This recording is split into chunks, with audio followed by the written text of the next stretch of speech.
How an FBI agent infiltrated the KKK. I'm not gonna lie, let's see it.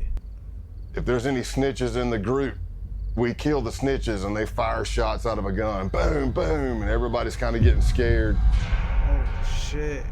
April 21, 2017. A group of Not men gonna lie, stand they in a got some remote street field in the rules. middle of Alabama. It was nighttime and I am blindfolded.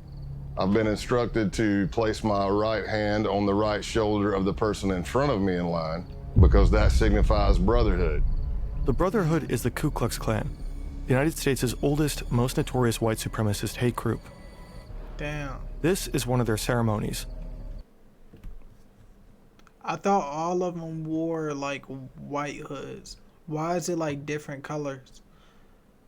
Like it'll make sense if it's like different hierarchies, but like black, I'm surprised like they mostly hate black people. Well, they do hate black people.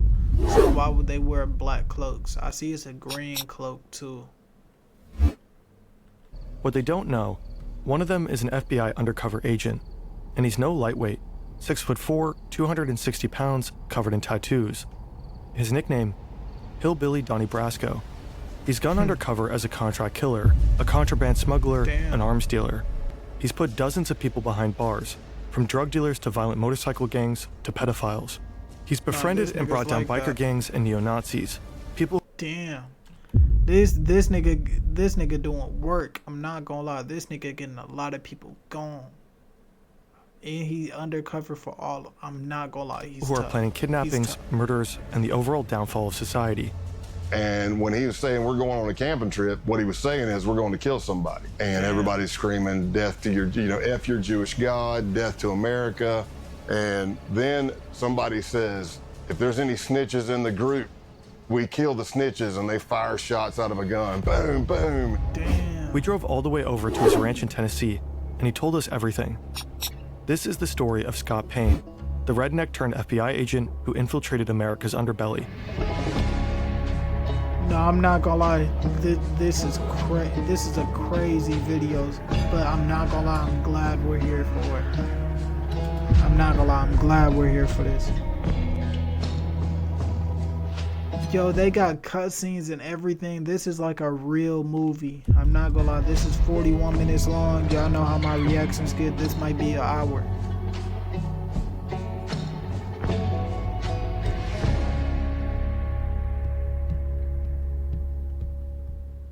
The majority of this video is based on Scott Payne's book and podcast. Find the links in the description. Oh, so he wrote a book about it too. Okay. I ain't gonna lie, he putting in work. What I saw was a watery image. It was completely red, and there was a demon looking at me in that watery kind of ripple image with a grin What you mean, and demon? long crooked finger looking at me saying, come here, smiling. Damn. Scott is 14 years old, and he's just seen a demon. The year before, his parents divorced, and Scott went down a dark path. Consulting spirits, watching diabolical horror movies, satanic rituals, deals with the devil. That's what brought him here, a friend's house, spending the night. They've had a small amount of alcohol, but no drugs, no hallucinogens. Okay. I would do like these little vignettes where I would pretend I was being possessed by a demon, or I'm not gonna lie, bro. One thing I do not fucking play about is fucking spirits and shit like that. I'm not gonna lie. If you was my friend, you might not be alive in GTA. I'm not gonna lie. I don't play none of that. Like, me growing up, I was scared of The Conjuring. I did not like no. I don't bring no Ouija, but none of that around me. was the devil or whatever. None of that. I was on the couch and I was doing this Very scene from a spiritual, movie so I where don't play that somebody shit. is like being possessed by a demon. And so I'm fighting in my voice, and then the demon voice comes in and there's this battle. And at the end, the demon wins and possesses the person. So that's what I act like happened. And I'm laughing like the demon, and I rolled over. It all started as a mock demonic possession, but then he actually saw a demonic figure, and this was his breaking point. So let's just say after the demon scare, I got Jesus scared back into me, and that was it. Not that the devil was done with me, but I was done with him. Nah, that's crazy. Halloween night 2019. This is Scott. This nigga recently infiltrated they ass. Oh, you pack these niggas up in Silver Creek in Georgia. On his final major undercover mission. And this is a goat. It was stolen and is now at the center of a pagan ritual. It's been nearly 35 years since Scott's first encounter with the devil, but on this night, the devil is all around him. And he's definitely not done with Scott. Now, we're all in a circle around the goat. Somehow I ended up at the back of it. I don't know how. It's bad luck on my part, I guess, but I'm holding the legs of the goat. He's got this blade, and he's bringing it up and bringing it down in a practice swing, practice swing, practice swing. And finally, somebody says, just do it. Eisen comes down with every bit of force he's got and hits the back strap of the goat, and I don't even know if it broke a hair. I don't know if it's because the back strap's too thick, the blade was too dull, but he hit it, and all you heard the goat was just go, bah, and I'm like, oh man, this is gonna get bloody and bad real fast.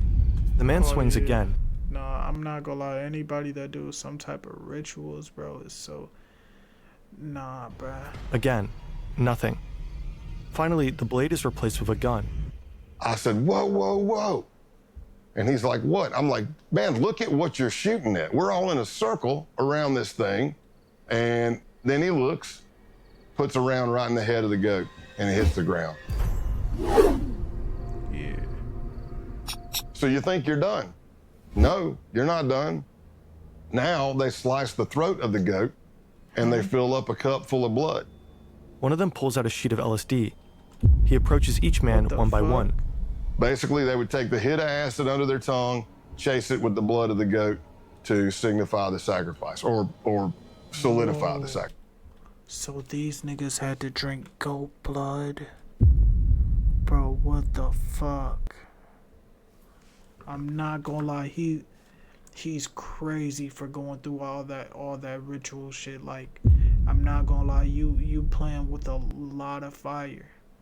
You get too close to fire, eventually you gonna get burned, my nigga. I'm not gonna lie, you know they a clan, so they might figure out some shit about you. You gotta be mad careful. Scott is one of the few who decline. So when it gets around to me at the end, I'm looking at the blood and it's already coagulated. It's all chunky and clotty, and I'm looking at it going, man, I really don't want to turn this up and drink it. I mean, this is disgusting. So I dipped my fingers deep into the blood, pulled them out, and then sucked all the blood off my fingers. This is not the Ku Klux Klan. This group is younger, better equipped, and prepared for a bloodbath. And not only animal blood, but the blood of any human who is... This isn't part of... Then what the fuck is this nigga doing random side quests? This wasn't even part of the what is he doing? And one of them, Jewish and Black Americans, and anyone they consider traitors to the white race. They're by far the most dangerous group Scott will ever infiltrate. Unfortunately for these tripping blood-drinking white supremacists, Scott Payne has other plans. It's exactly the kind of thing he spent the last 17 years working to prevent. I'm not gonna lie. So it's a handful of other clans. I became an FBI agent and of course there would be, but I'm not gonna lie. And there's a hate. I wonder how many different hate groups there are now. I'm not gonna lie. The only hate group that I personally know is the KKK. So maybe we should do more like research on them. Like, I don't look at mafias as hate groups because they're kind of like gangs. Like they all started to protect the family. You know what I'm saying? But we'll continue. 1998, and by 2002, I'd already done some undercovers for the FBI, but I wasn't yet certified through the FBI undercover school. So I finally got a slot. September 2002, Quantico, Virginia. This is the FBI Academy. If you make it through the year-long application process, if you pass the physical and psychological assessments, the tests, the polygraphs, the interviews, the background checks, if you make it through all that, you end up here, in a 20-week training program. If you get through the 20 weeks, you become an FBI agent. Scott's been here before. Now he's back, about to start the training program for undercover agents.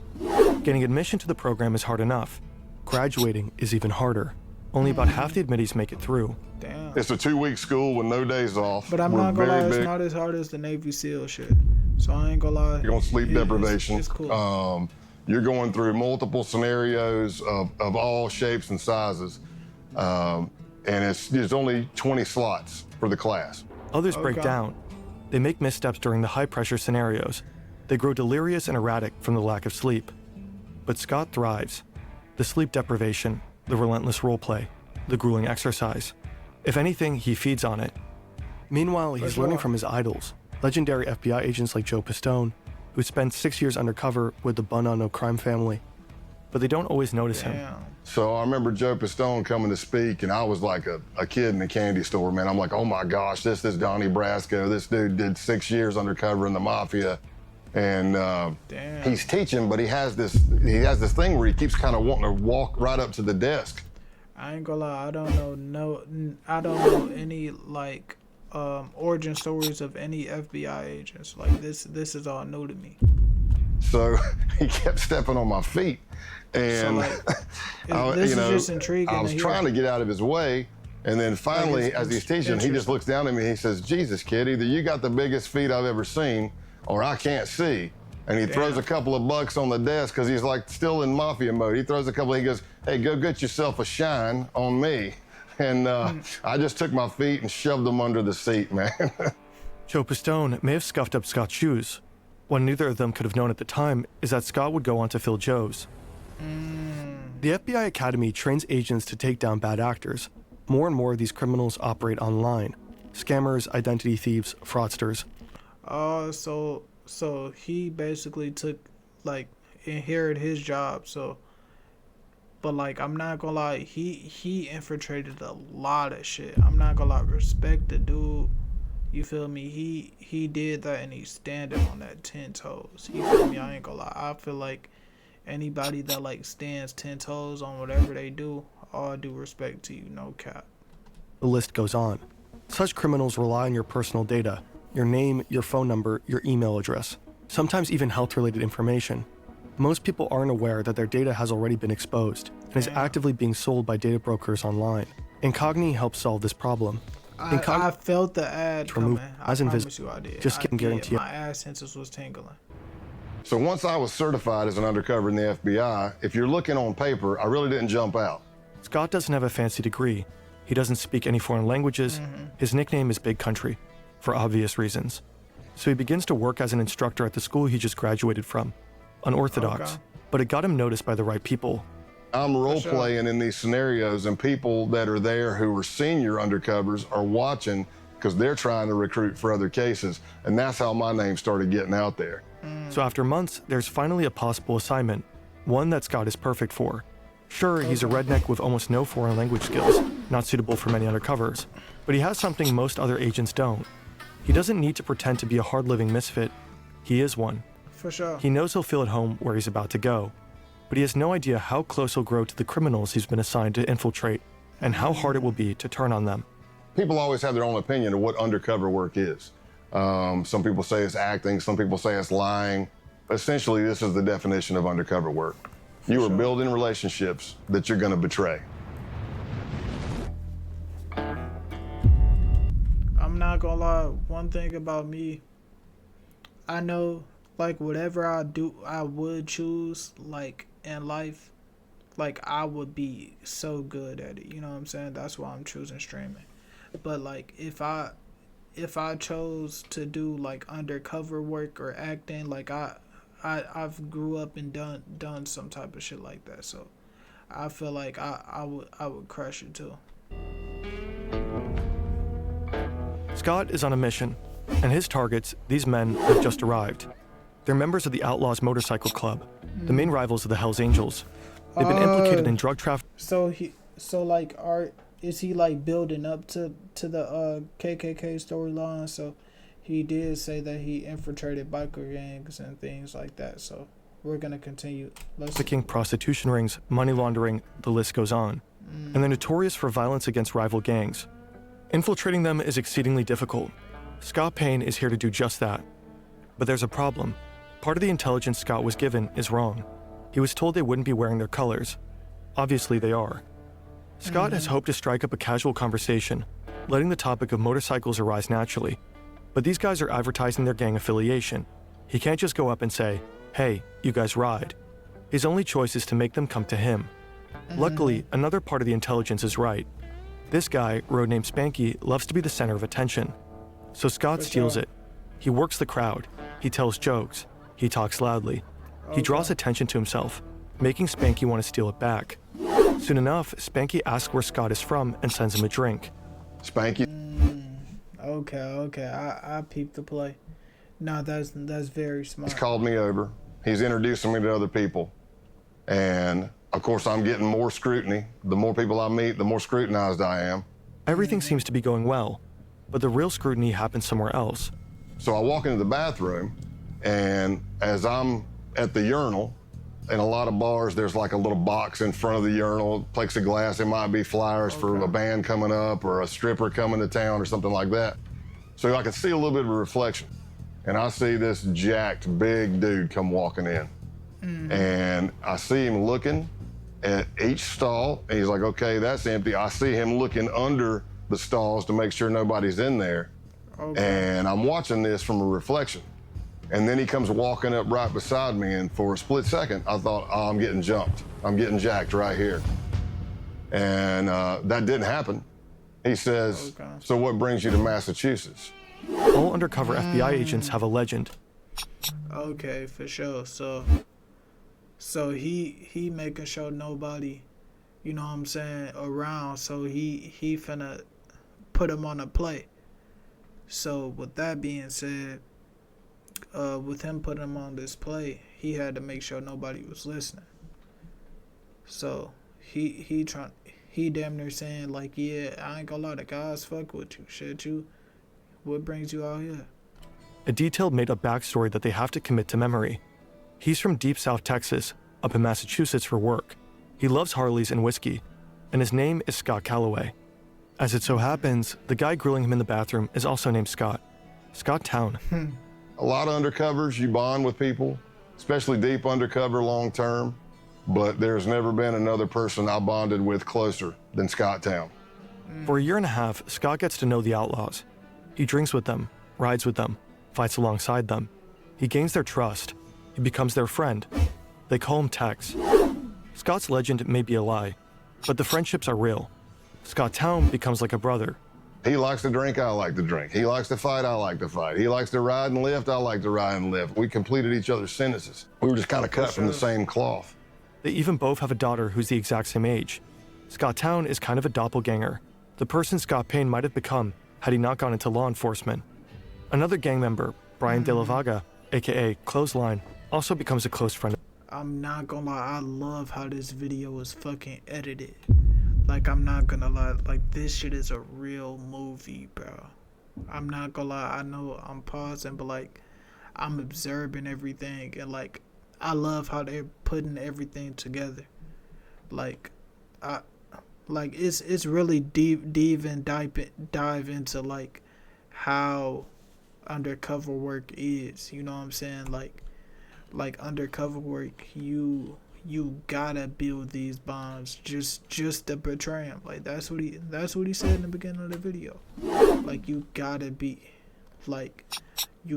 play that character until the last moment. You know what I'm saying? The Scotts. He said, and these guys are my brothers, and I grew up around them. He said, but I really don't have that many friends. Somebody that I know would take a bullet for me, and that I would take a bullet for. And in my mind, I'm looking at his face, and I'm going, oh, no, man, don't say it. And he looks at me and says, you're one of those guys. Tomorrow is the big day. Over the course of last year, Scott has convinced the outlaws that he's a high-ranking member of an international theft ring. They begin running jobs together. It begins small, with insurance fraud and vehicle trafficking. An outlaw reports a motorcycle as stolen. He then files an insurance claim, while Scott sells the motorcycle across the border. A double win. Money from the insurance company, money from the sale. They do this again and again, with motorcycles and other vehicles. But tomorrow's job is different. Some of the outlaws will be serving as security during a major drug deal, a gig arranged by Scott himself. He's revealed that he has connections with a Mexican drug cartel. No surprise, considering his line of work and his proximity to the Mexican border. The stakes are high. If they get caught, they'll be looking at serious jail time. And if something goes wrong during the deal, the bullets will start flying. For So sure. when Scott is told to meet the outlaws at their clubhouse, he's not surprised. They probably want to go over the plan one last time. Scott arrives. The place is familiar. He's been here countless times. He knows what's behind every door in the building, For sure. except one. Clothesline leads him to that very door. Now he realizes that something is wrong. Scott is told to strip. So what do, like, how would they, like, start suspecting him at this point? This nigga helping y'all get, you know what I'm saying, a handful of money. I ain't gonna lie, telling the nigga to strip is crazy. They need to check him for a wire. Because of the stress of this happening, I forget my middle name. I'm having an adrenaline dump. And for anybody who's ever had it, it can be any traumatic experience, but I'm having auditory exclusion. So what I hear sounds like I'm underwater. It's going whoosh, whoosh. So it's slow. I need you to take all your clothes off. It's slowing down. No, I I'm know. getting time dilation in my eyes. Everything I see is in string grabs. Click, click, click. I can feel my heart beating through my entire body. My hamstrings get rubbery. Now, Clothesline has instructed me to take all my clothes off. Here's what I'll tell you. If I'm not wired, it's just an embarrassing moment. I'm naked in a small crawl space with two guys with pistols. For sure. Problem is, I'm wired to the hilt. Oh, But they don't find anything. oh, wait, how don't they find anything? This nigga said he was wired. What the fuck, this nigga got it up his ass? Scott's recording equipment is not taped to his chest, but in his clothing. So my adrenaline starts settling, and I'm starting to come back to normal, and I think I'm done. And I get my pants back up. I don't know if I have my boots on yet or not. And then Clothesline grabs a piece of clothing that I was wearing. Shit. And that piece of clothing has a recording device in it. And I'm watching him, and he starts grabbing the clothing, and he's going through it nice and slow with his fingers. And I don't realize I do it, but there's an audible sigh. You can hear me go, because I don't even know. I don't even know I'm doing it. And he looks right at it and misses it. Oh, And shit. I live to fight another day. I'm not gonna lie, yeah, this undercover work is crazy. I'm not gonna lie, that side saved his fucking life. You feel me? I'm not gonna lie. He said he looked right at the motherfucker and missed it. Just because a nigga like, y'all really gonna search me when you really needed to. I live to fight another day.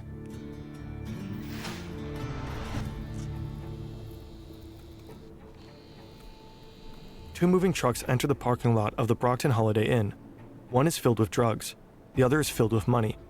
A Mexican drug cartel is selling 40 kilograms of cocaine and 1,000 pounds of marijuana to Canadian buyers. The Mexicans aren't taking any risks. They've arranged an American security detail, the Outlaws. Surveillance at every entrance. 4 men in the parking lot there to provide protection, unload the drugs, and count the money. Everyone is armed and antsy. One false move and all hell could break loose. The deal is wrapped up quickly. The transfer is complete. Okay. All the money's there. The Outlaws are particularly relieved. They may be tough, but this is their first time working with a cartel. Now they'll get paid $15,000 for their services. Scott counts out the cash. He did it. He successfully. Nah, I'm not gonna lie. And they fucking with cartels and shit too, bro.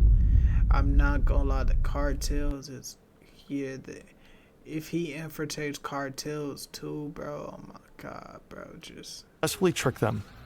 The cartel? FBI agents. The Canadians? Also FBI agents. Oh shit. 8 months later, Wait, what? also FBI. The cartel? FBI agents. The Canadians? Also FBI agents. So this was all a fake plot? 8 months later. No, that nigga's crazy. They didn't suspect a thing. That wasn't even a real cartel or a real drug transaction. Oh my god, these niggas dancing in the palm of their fucking hands. Oh my god. It's getting hectic. Later, a hotel in Nevada. Scott's been laying low, coordinating his undercovers from afar. His outlaw friends think he's going through a divorce. In reality, he's been diagnosed as overassigned after experiencing a severe stress-related panic attack. He's been ordered to take a 6-month timeout. He's been teaching during this time. His current class, ironically enough, is called Undercover Stressors. All the students have gone to bed, but Scott's only just returned to his hotel room. It's early 4 or 5 a.m. The drug deal back in November gave the FBI all the evidence necessary to arrest and imprison multiple outlaw members, but the operation has continued. Until today, the day of the takedown. Scott doesn't think he'll hear from any of them again, but then his phone rings. Damn. It's Scott Town, and he's concerned. He's heard some arrests were made, and he wanted his friend to know about it. He says he's going to take a shower and gather more information. He'll report back. And the last words we spoke to each other were, he said, "I love you, brother." And I said, "I love you too." And that was the last words I spoke to him. And probably about 45 minutes after that, a SWAT team hit his house and he went to jail. Damn. I ain't gonna lie, but you gotta play that role, though. I ain't gonna lie, it's your job at the end of the day. I'm not gonna lie, because that's the life that you chose. You feel me? I ain't gonna lie, the FBI, you're basically... You feel me? You're just a snake. In the end, 15 outlaws were arrested as a result of Operation Roadkill. One of them was sentenced to 21 years in prison. Clothesline got 12 and a half years. Scott Town, 7. The outlaws never saw their friend Scott Calloway again. That's crazy. Chapter 4. Operation Smoke and Rope. I'm not gonna lie. This shit is a movie. This shit is so fucking good, bro. Oh my god. Now we're about to get into the KKK. This nigga infiltrating the KKK. This is so The Ku tough. Klux Klan emerged in the wake of the American Civil War. From the very beginning, they were racist to the core, raining terror and death on black Americans. In the late 19th century, they flogged, tortured, and lynched politically active black men, raped their wives, shot their children, and burned their schools. Damn. Historians consider them to be America's first terrorist movement. Today, Oh, the real KKK shit. remains active, but only as a shadow of its former self. Fewer members, less influence. However, burning crosses is still one of their favorite things to do, and they've stayed true Like, to I their ain't gonna roots. Naturally, as a terrorist organization, Burning crosses, like, I'm not gonna lie, I know this is a stupid question, but are KKK members, like, are some of them Christians? Why do they burn crosses? I'm sorry if I'm sounding stupid, but like didn't like some of the people in the KKK like push Christianity onto black people? If that's the case, why burn crosses? I'm sorry, I'm just asking questions that should have answers. they have to act in secrecy. You might assume that infiltrating them as an FBI agent is not the easiest feat. So you may ask yourself, how do you contact the United Klans of America? Well, it turns out the group I was looking at had a hotline. Scott starts talking to a guy named John Jack, a Klansman whose passion for Jack Daniels earned him this nickname. Scott tells him he's got the number from a group of bikers he met at a gas station. It's a plausible story. Scott looks the part, and his time with the outlaws taught him how to play it. Biker gangs and white supremacists often run in the same circles. Jack starts talking about this rally that's coming up. Vendors, burning crosses, country music, the usual. But there's a problem. He said, "I'm not gonna lie to you, Scott. Damn. I had a band lined up, but the singer just got locked up, and I really don't know what the hell I'm gonna do about music." And I thought, this could be my end. So this nigga did a concert. That's why they got the guitar. I'm not gonna lie, that's a tough ass guitar. I wanna learn how to play guitar. But I'm not gonna lie, this nigga's life is crazy. But it's tough. Like, I'm not gonna lie, that's And I tough. said, did I happen to mention that I'm a musician and a singer? I said, well, I'll tell you what I'll do. I'll bring my acoustic and my PA system. When I get there, you can come meet me by the car. I'll strum a couple of tunes for you if you think I suck. And he's like, oh, hell, this is gonna be great. It's gonna be great. Scott doesn't know that he just signed up for something far more sinister. Not real talk. April 21st, 2017. It's the day of the Ku Klux Klan rally. I got lost multiple times until I finally drove up on this empty, I don't know, lot fenced in the middle of nowhere, but it wasn't hard to spot because the Nighthawks, which would be the Klan members in all black, who were the security force, are all standing at the gate with guns. And a lot of these people were felons. Scott's ready for an interesting time. He's been to plenty of biker gatherings, and perhaps this will be similar. During his mission, Scott will be taught the KKK's constitution and bylaws, studying the Black Klansman Handbook, which he'll learn to refer to as the Kloran. He'll become familiar with the original mystic insignia of the Klansmen. He'll learn this all in class with a K, so that he can pass the K-Uno test, a prerequisite to getting fitted for a robe. K-Uno stands for character, honor, duty. Yeah, it showed a black robe. Like, I seen a green robe too in the beginning. I wonder what the different color robes mean. Like, of course it gotta be some form of hierarchy, but I mean, like, I wonder, like, what's the highest, you know what I'm saying? What's the highest color? It's getting dark, and he's been invited to participate in a naturalization ceremony. He has no idea what this means, but all the newbies are doing it. He'd stick out if he didn't. And that's how he finds himself in the middle of a field, blindfolded, holding the shoulder of the man in front of him, a gesture meant to signify brotherhood. They are told to raise their right hands and repeat an oath. I do swear from this moment forward. And then they tell us to get down on our knees. To fostering the welfare of the white race. So I'm on my knees, blindfolded. And further the work of America's greatest movement. They take my blindfold off, and there's a Ku Klux Klan member in a green robe. And he has this sword, and he kind of knights me. The United Klans of America. And then we all hug, and there's like a little bit of a celebration, and I'm not sure what happened. And then it hits me as I'm walking to my truck. I'm like, I think I just joined the damn Klan. No, like, he didn't realize he joined the Klan. No, that's crazy. Like, I'm not gonna lie.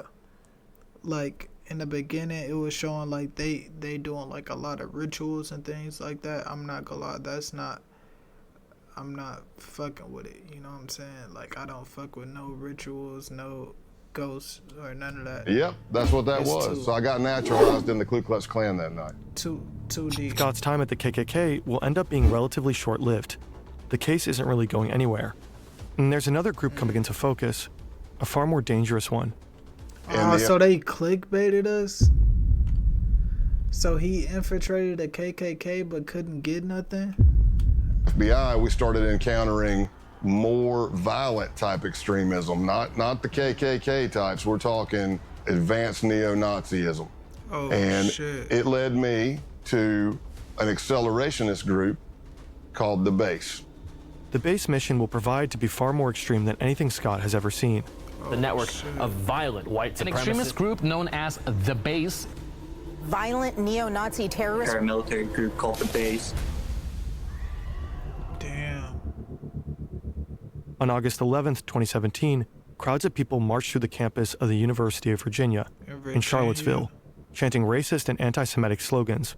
They were protesting the removal of a statue of Robert E. Lee, the famous Confederate general. The next day, they were met by counter-protesters, and things quickly turned violent. Then they turned deadly. A white supremacist drove his car into a crowd. That nigga put his shit to the floor. It wasn't, I don't know if it was to the floor, but like, that nigga, damn, he ran through a whole crowd. I'm sure the base, like, oh my god, I wonder if like just like the strongest like fighters like grouped together of like the people that was trying to take down the Confederate statue. You feel me? Out of counter-protesters, injuring 35 people and killing Heather Heyer. Damn. For some, the Unite the Right rally was a wake-up call, surprising proof that white supremacy persists in America. To others, it was a grim reminder, and frightening evidence that white supremacists were feeling emboldened enough to come out of the shadows. Imagine being able to build an app with your name on it, just bro. by thinking about it. Meet Base 40. The first accelerationist group emerged in 2015. They called themselves Atom Waffen Division. They'd been inspired by the writings of the neo-Nazi James Mason, whose book Siege had become a sort of Bible for accelerationists. The book denies the Holocaust and attacks homosexuals and Jewish people. It also calls for organized violence. I'm not gonna lie, that's what I'm saying, Chad. People gotta be like realizing like that their words like can like how powerful your words are, like especially when you're writing them down, Chad. Like, look, this is what I'll say. Why do you think that you're saying, like people say when you're spelling out a word, and when you're writing them down, you're like casting spells? That's why I say, like, be very careful what comes out of your mouth and especially what you write with your pen. That's why when I write things that I'm manifesting. Same with like things. I'm very careful with things that comes out of my mouth. I'm somebody who takes accountable for almost everything. No, not almost everything. Everything I do. You feel me? And people need to realize that whatever is in, like, y'all get what I'm saying. For the formation of terror cells prepared to wage war against the system. Initially regarded as fringe or even cringe, accelerationism steadily gained traction. By 2021, roughly 90% of white nationalist groups identified as accelerationist. That same year, the U.S. Director of National Intelligence identified racially motivated violent extremists as the most lethal domestic terrorism threat. More than other white supremacist ideologies, accelerationism insists on the importance of direct violent action, the kind of action taken by the people they call saints. Like Saint Tarrant, for Brenton Tarrant, the Australian white supremacist who attacked 2 mosques in Christchurch, New Zealand. He killed 51 people. Or Saint Roof, for Dylan Roof, who killed 9 people, all black, during a church service. So do they really call them saints? Is that the people who you call saints? I'm not gonna lie. No, that's crazy. In Charleston, South Carolina. This is the kind of action accelerationists believe in. Action that will further destabilize society, that might finally lead to societal chaos. They are explicit about this. Roof, for example, said he'd hoped to ignite a race war. Failing that, though, the purpose is to inspire more violence, which is exactly what such attacks have done. Scott Payne just signed up on Facebook. He's about to publish another racist post. His goal is to get banned. But nothing happens. A fellow agent points out that he doesn't have any friends. He adds a few people, and that does it. He's promptly kicked off. Okay, well done. Next up is Gab, a social networking site well known for its tolerant stance towards far-right users. He participates in forums with names like Whites Only. This will further elevate his credentials. On July 15, 2019, he writes an email. I've been seeing your stuff, and I'm definitely interested. Survival and self-defense. I like it. The next day, a ping. Thanks for contacting the base. You can learn more about us on our official Gab account at the base. If you're interested in joining, please provide the following info to begin the vetting process. The base is a white supremacist neo-Nazi group. They were just... So, I'm not gonna lie, he's smart how he's like getting, like, at least trying to get involved with these groups. You feel me? Like, he's definitely going about it a smart way. Founded a year ago, and they are accelerationists through and through. Their plan entails assassinations, sabotage, and acts of terrorism. Their targets are black people, Jewish people, and anyone they consider traitors to the white race. They want to do guerrilla warfare tactics, so it's murdering people. and disappearing. It's poisoning a water system, taking down a power grid, derailing the train, anything to cause chaos. The idea is that after the collapse, the group's cells scattered across the world will form white ethno-states led by white supremacists. This event, total societal collapse, has a special name, the Boogaloo. Now, Scott is trying to join them. They ask for his name, White Warrior 88, and his age, 44. Scott Payne is actually 48, but he knows most base members are between 18 and 25. He wants to seem as young as possible. Sex, race, location, military experience, fitness level, special training, and organization affiliations. Here, his past undercover experiences pay off. He mentions the Klan and biker gangs. So here I am, approximately for a week or more. I'm emailing back and forth to somebody with a Proton email account. Would like him continuously like saying like gangs that got caught like eventually catch up to him if they actually they wouldn't be stupid to reach out to it's a if, you know what I'm saying? Yeah. And they're asking me all kinds of questions about my ethnicity, what I can bring to the table, what is my history. And I laid out a story that I was a old biker, shocker, and a former skinhead from South Carolina. As Scott would find out later, the owner of that email account was none other than the founder of the base himself. Online, he's known as Norman Spear and Roman Wolf. He's been on the public's radar since 2018, but his true identity is unknown. That is, unless you're in the FBI. Ronaldo Nazaro is 45, American. Oh, shit. I'm not gonna lie, FBI they're on it, bro. Nah, I'm not gonna lie, I like how he did that. Born in New Jersey. He'd worked as a contractor in Iraq for the Department of Justice.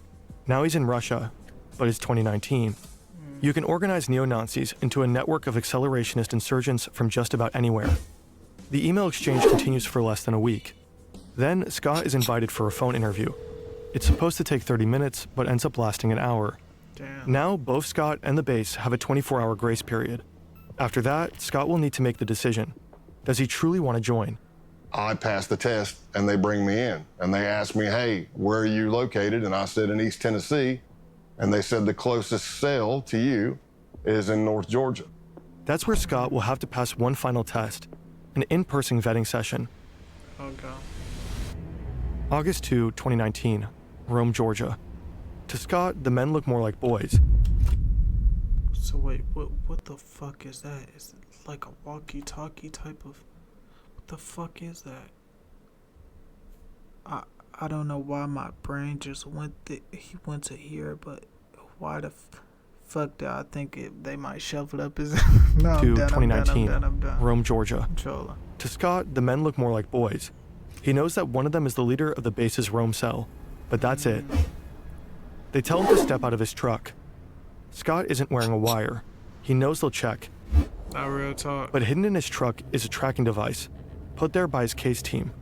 As long as Scott is near his truck, his team will be able to find him. For sure. I step out, shake hands or whatever, and he says, hey, I need you to put your phone in airplane mode. And I said, okay. He pulls out this wand thing that I... Oh, shit. Nah, they trying to find a tracker, nigga. Yeah, you're done. It's something that's damn near something that could figure out where electronic devices are or some shit. Imagine. Never seen before. It looked like a Geiger counter. It had a big triangle card in it, lights all over it. He wands me, and I pass because I'm fine, I don't have anything. Then he starts wanding my truck.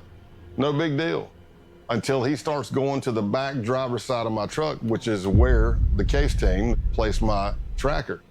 That thing he's holding in his hand starts going crazy. The closer he gets to the back of the truck, it starts beeping, beeping, beeping, beeping, beeping, beeping. I see colors going on it. I'm like, oh no, man, it's picking up the tracker. Scott braces for a fight. He's alone. His team knows where he is, but they have no idea something is wrong. But he gets lucky. The other guy wonders if the device is picking up the power lines. And he walks over, and it goes crazy. And he's like, damn it, yeah, or whatever he says. Yeah, it's the power lines. hey, follow us to another location. Oh, shit. Scott has to act fast. He has to get the tracker deactivated. And I'm calling the case team and I'm like, hey, you need to shut that tracker off. And at first they're like, well, we can't shut it off. And I'm like, you have to shut it off. And they're like, well, if we shut it off, we're not sure. What if we can't get it back on and we lose you? I said, here's what I'm telling you. Whatever they have is picking up the tracker. If you don't shut it off, this is going to be a very fast undercover because it's going to be over as soon as we get to where we're going. They arrive at an abandoned concrete plant. Them niggas got some shit. He said, yeah, these niggas is different. These niggas making their own devices. Hey, gang, this tracker is going off. If you don't turn this tracker off, nigga, my head is gonna be off. That's basically what he's telling them. And I'm thinking to myself, oh, this is great. How many movies have I seen where somebody's killed in an abandoned concrete plant? I hope they got the tracker off. They pull out the wand, they wand me, and I passed. Okay. Hi, Good thing they turned that motherfucker off. Scott is in. Shit. By this point, Scott's been around the block, the Outlaws, the Ku Klux Klan, but nothing could prepare him for what comes next. Scott has been with the base for over 2 months now. As a boy, he loved camping with his parents and friends. He'd explore the woods, go fishing. But the camping trip he's just been invited to isn't like the ones he used to go on. The list of things to bring contains some unusual items. Weapons, ammunition, and the same kind of camouflage. Flecktarn, worn by the German military. This is no ordinary camping trip. This is a hate camp, an extended training session to prepare members for the Boogaloo. Hand-to-hand combat, weapons drills, grappling. By now, Scott has attended a number of similar training sessions, but this one is different.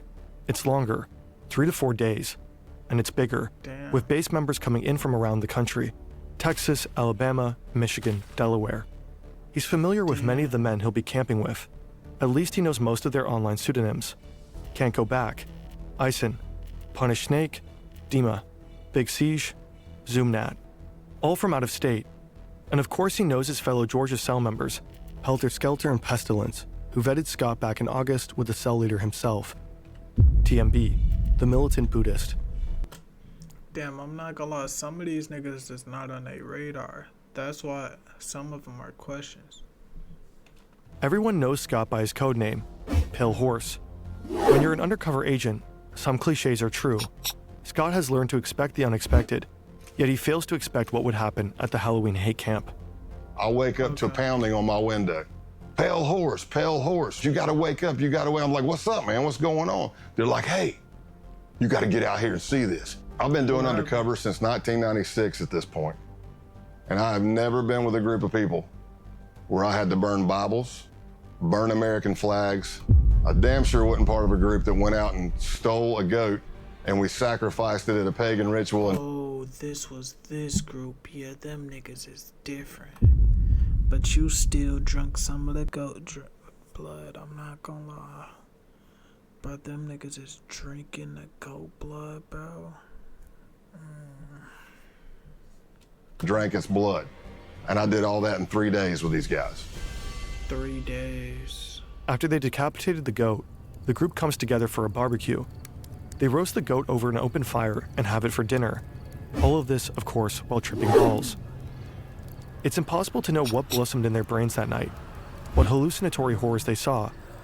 If their drug-fueled fantasies were anything like their sober ones, then they dreamed of death and destruction, of killing Black Americans, Jews, anti-fascists, and communists, of the Boogaloo. Scott has become upsettingly familiar with these fantasies, and with the beliefs that produce them. Behind each pseudonym is a young man, and within each young man is a darkness. The militant Buddhist's real name is Luke Lane. If the Boogaloo requires it, he's— Nah, I ain't gonna lie, if he, I know from the faces that he's showing, like, like, the FBI damn near got all the faces' names crazy. Like, I wonder how many of them got locked up and, like, what did they do that was so crazy?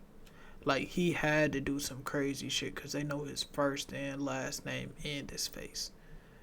and this is his mugshot. He did some crazy shit. Says he could kill his dad. Pestilence is Jacob Cotterly. He believes Hitler is still alive. Michael Helterbrand, aka Helter Skelter, says he'd have no problem killing a commie kid.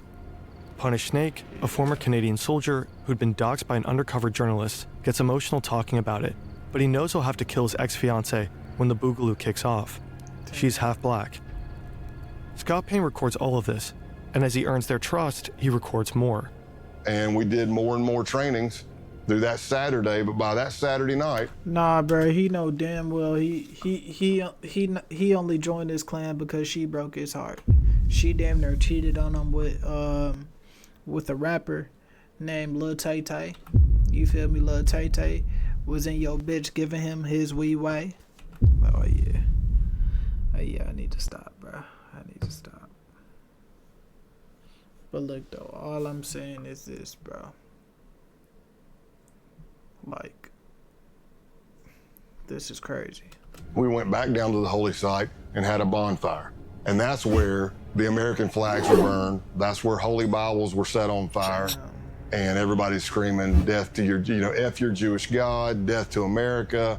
Damn. And when that training camp ended, that's when I advanced even more in them trusting me. And that's when TMB and Pestilence started bringing me in on murder plots that they had. It's more than 2 months later, and Scott is back at TMB's farm, the 100-acre property where the Halloween hate camp took place.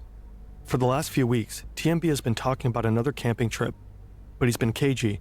He doesn't want to share information via chat. Scott has convinced him to meet. He wants details. It turns out the camping trip isn't a camping trip. It's a hit job. TMB creates a separate chat room called the camping trip. And when he was saying we're going on a camping trip, what he was saying is we're going to kill somebody. Their target is an active Antifa couple in the Georgia area. It was going to be me, TMB, Pestilence, and Helter Skelter. And we were all going to make entry into the house. TMB wanted me to go with him to kill everybody, while Helter Skelter would be covering out the window to make sure no cops were coming and stuff like that, or help. And then Pestilence was going to set the house on fire. But in the planning of everything, at one point, Helter Skelter says, hey, if you don't mind, I'd like to pop my cherry on this one. That confused me because it means something completely different to me. And I'm like, what do you mean? Well, so he basically saying that he never killed somebody before. I ain't gonna lie, this can give him green to be like, yeah, I already did it with the Outlaws, you know what I'm saying?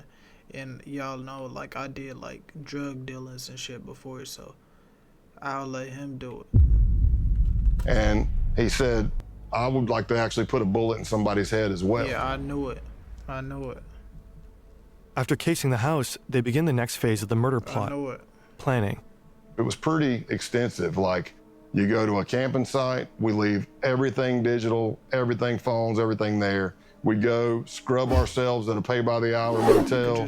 We tape our pants to our shoes, our gloves to our shirts, Vaseline on eyebrows and facial hair. See, this is all to avoid leaving DNA for law enforcement. At one point, TMB had done research, and he said that he read that the first time somebody kills somebody, they lose control of their bowels. So he was suggesting that we all wear adult diapers. I didn't tell him that I'd killed somebody before, but I told him I think I'm okay. I don't need any diapers. I was just as shocked when I got brought in on this murder plot as most people were. But while this is going on, the Baltimore cell, which is Can't Go Back, and Eisen and Punish Snake, are planning to go to this Second Amendment gun rights rally in Virginia that they thought was going to be the kickoff of the Boogaloo and the D-Day, the race war.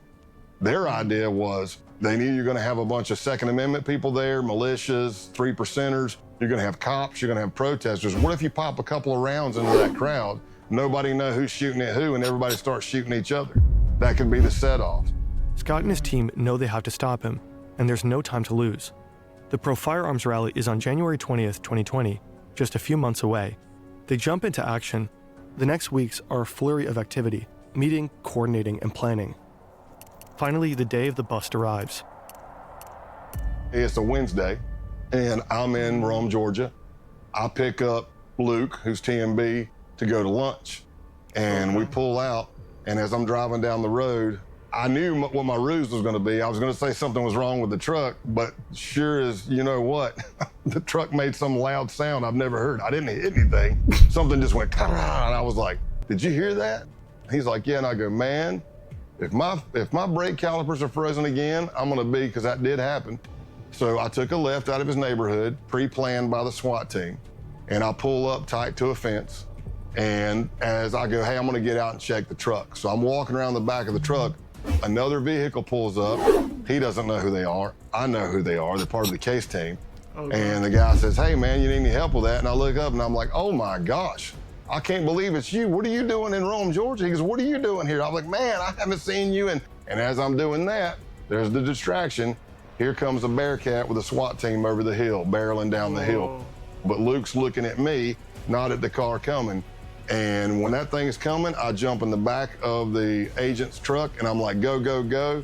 And you could hear the SWAT team giving commands. And luckily, the arrest went down without an incident. The next morning, SWAT teams arrested Eisen, Can't Go Back, and Punish Snake. Essentially, we kind of... Nah, I'm not gonna lie. I ain't gonna lie. That nigga putting his life on the line. I'm not gonna lie. If I'm them, I'm not gonna lie. I'm not going to jail for this amount of time. What I'm doing, what my only objective is to take him out respectfully. But that's if I was in that position. I would never be in that position, you know what I'm saying? But I'm not gonna lie, no, that's crazy. Like he puts himself in so much intimate danger. Like, I'm not gonna lie, that's what I'm saying. Like, people that like live by whatever they do, like, I respect them wholeheartedly. Like, dude got my full respect. You feel me? Shout out to him. You feel me? This is crazy. We kind of tore down the base. Luke Lane, aka TMB, was sentenced to 6 years in prison. Jacob Cotterly, Only Pestilence, 6 got years? 13. William Bilbro, Eisen, 5. Patrick Matthews, Punish Snake, Damn. and Brian Lemley, Can't Go Back, 9 years. Damn, who the fuck they house? Saul Goodman? How the fuck they get so little time? According to a recent Guardian article, the base is enjoying a resurgence. Its founder, Ronaldo Nazzaro, continues to live in St. Petersburg. Scott retired in June 2021. At his retirement ceremony, attended by friends, family, colleagues, and top FBI brass, June 30th was named Scott Payne Day. Nah, I'm glad that he's completely out the way, like, and living his days like completely away, and, like, you know what I'm saying, in an area that nobody can touch him, bro. You feel me? Living the rest of his days playing his guitar with his daughter, you know what I'm saying? Like, I'm not gonna lie, shout out to him. He deserves it. You feel me? That was a W fucking video. I'm not gonna lie, that makes me wanna read this book. That makes me wanna read this book. You feel me? That was a W video.